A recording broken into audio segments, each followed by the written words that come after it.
How's it going, people? Welcome back to another video.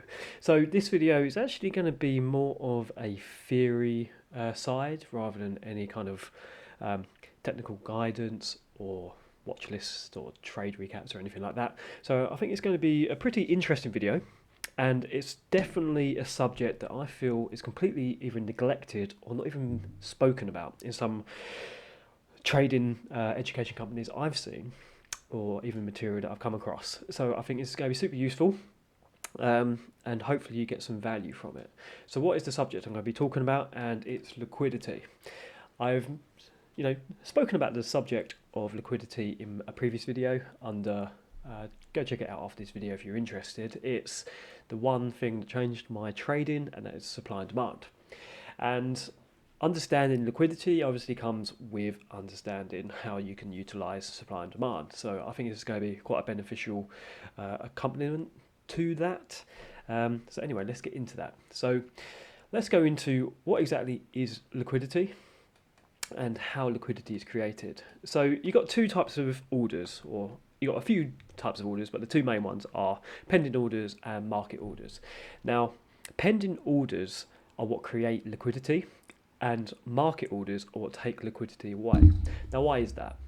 Well, if we understand what a pending order is, it's essentially saying that I want to buy in at the market at 82,753, right? So you actually physically stated that's where you want to buy in.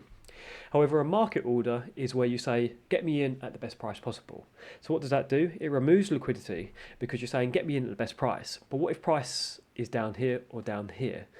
Then obviously it's got to match it to the next nearest pending order or equivalent order, essentially. So once you understand that, you understand what actually an impulsive move is, or a parabolic move. It's the lack of liquidity. Essentially, this is chasing an area where there is orders to match it to. Okay, so now you understand what an impulse is and what liquidity is. Let's talk about a subject which actually, there's a question I was being asked the other day. It was like, what is the actual significance behind price going a little bit further above a double top or a double bottom? And let's essentially jump straight into it, right? Now, let's look at it in terms of a double bottom and how we can understand liquidity.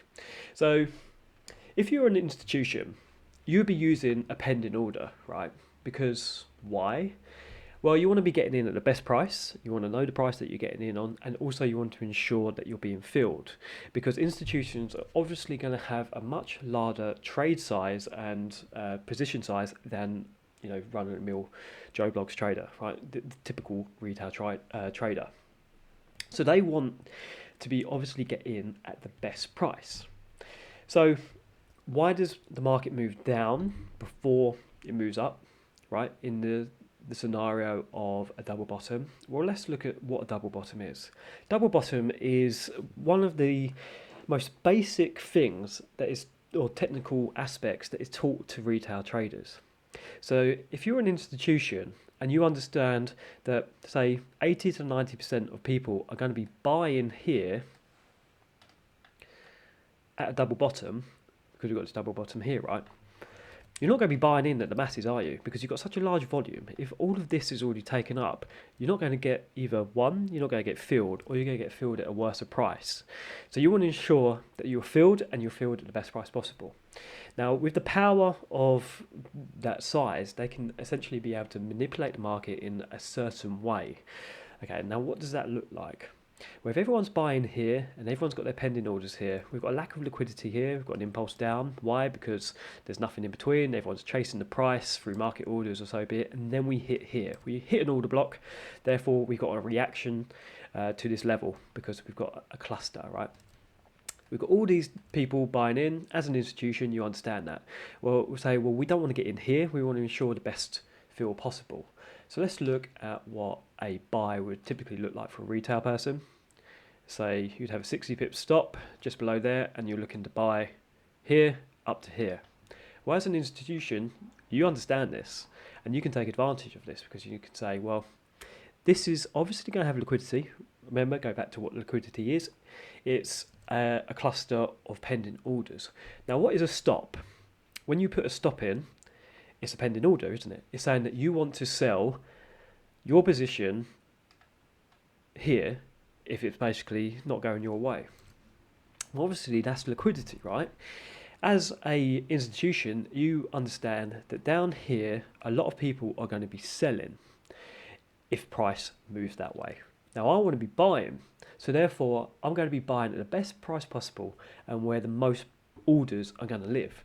Well, based on just a very simple technical analysis, I could pick up any old website or book.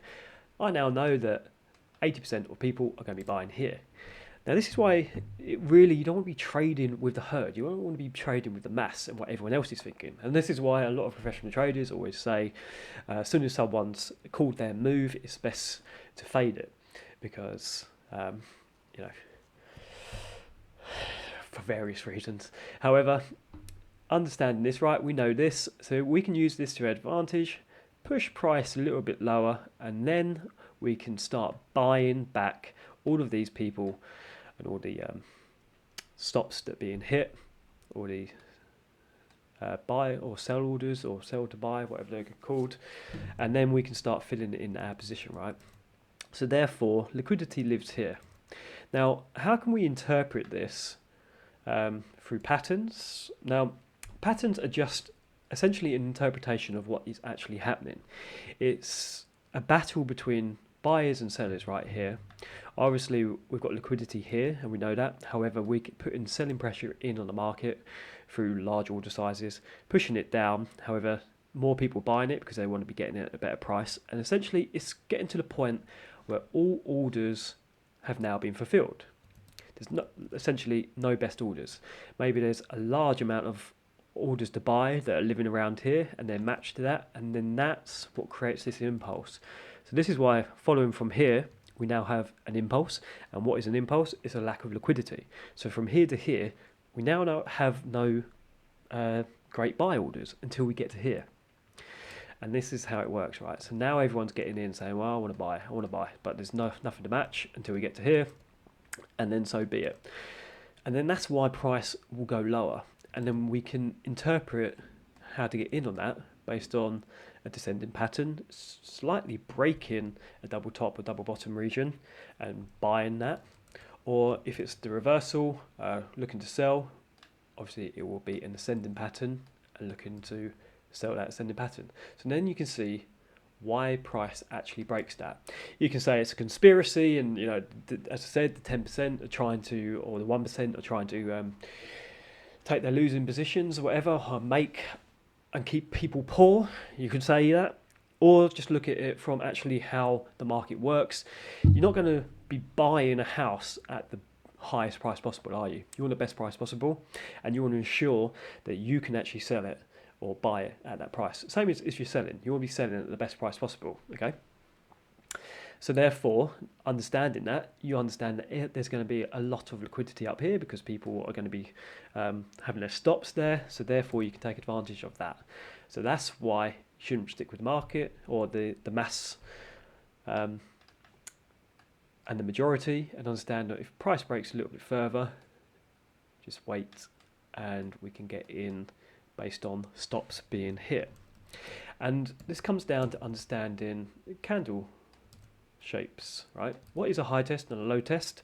It's a lack of liquidity, and that's why you could call it like a liquidity candle or a high test candle or a stop hunt, because between here and here, okay, in this wick, there's a lack of liquidity because here was where a bunch of pending orders were met, and there is where it closed essentially. Everywhere in between it was trying to find an order to match or a position to match, right?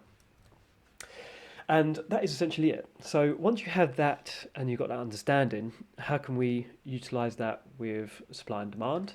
Well, we can understand where liquidity is likely to sit. Now, if we go onto the daily using NZD CAD as an example, we've got a supply zone here, right? Because this is where we last broke out. Now, once price has gone back into it, look how price has reached it. There was a lack of liquidity here in the form of an impulse because it was trying to find the best price or a cluster of orders. And what we've got here, we've got a high test. What is a high test? Well, there's a lack of liquidity in here because there was a large quantity of orders here and not very few in between. So if we were taking a sell, where would be the most logical place to be looking to take a buy, to buy back that position? Well, if we look here where the liquidity started, we could say, well, actually, people would be looking at this as a good place to buy back into the market because obviously there was a lot of demand in this zone. So therefore, we know that there will be enough liquidity to sell into. And that's why you would probably find an impulse, or oftentimes an impulse happens because it's obviously people are looking for the best price, and between there is nothing sitting there until it reaches it. So that's just a little lesson, or shall I say an insight into understanding liquidity and how you can help or utilize that to help you with your trading. So you're not thinking like the mass. You're thinking of how an institution will be looking at the market, getting in at the best price possible. Obviously, you can't manipulate the market, you can't move it a little bit further to capture those stops, but you can understand where stops are most likely to be hit. And you can do that by understanding supply and demand, essentially. And that is it, guys. So any questions, as usual, feel free to give us a shout below. And if you like the video, like and subscribe. And as always, reach out to us on Telegram or join the group. It's not a education or signal group or anything like that. It's just trading insights throughout the week. So yeah, hopefully that was of value to you guys. I'm not trying to say that I'm a complete expert in all of this, but having just a little bit of understanding behind the simplest thing as liquidity and the dynamics and mechanics of how the market works, you're going to be better geared to, succeed in trading and stop thinking like the majority, who are obviously losers. And now they're losers because they're not making use of understanding where price is likely to be going. So think of liquidity. And that's it, guys. Anyway, I shall see you in the next one.